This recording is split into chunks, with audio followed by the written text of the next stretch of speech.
I know this sounds crazy in our feminist world, but essentially the father is the authority of a woman until she's passed into the authority of her husband.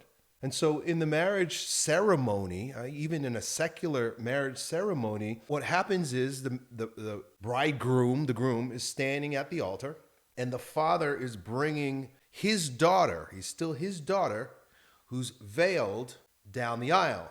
Now, the veil is significant as well because the veil means that her body is still under the protection of the father.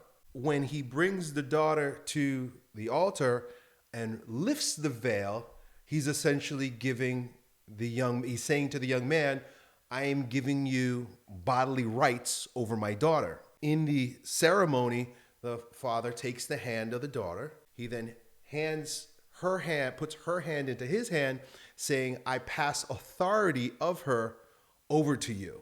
This is why a lot of women will resist or reject these ideas. And in our feminist gynocentric world, this is thought to be kind of backwards, even though we still go through the ritual. But the idea is that the young lady is to obey her father as long as he's the authority, but then is given over to another authority who she's agreeing through marrying him to now obey his authority, obey the husband's authority.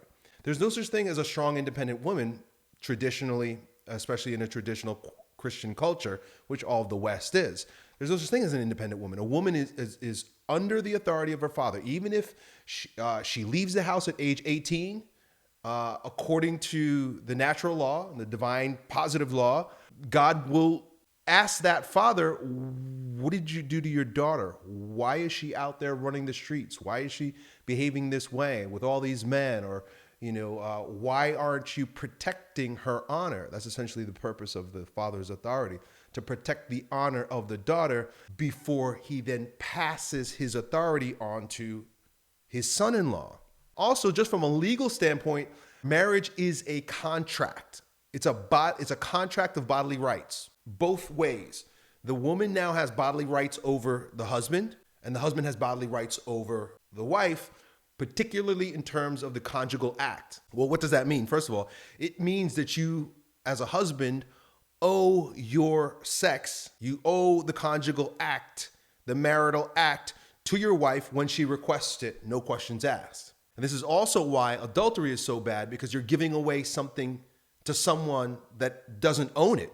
Your wife owns that. In that contract, she owns your body. She owns your sex. And the same way for you.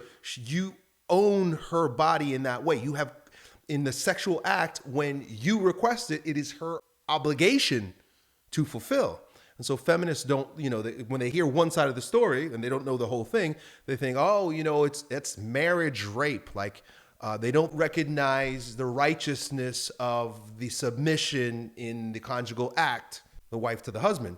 But it goes both ways. It's the one thing that they go both ways. So you can't, if your wife is feeling horny, you got to give it to her.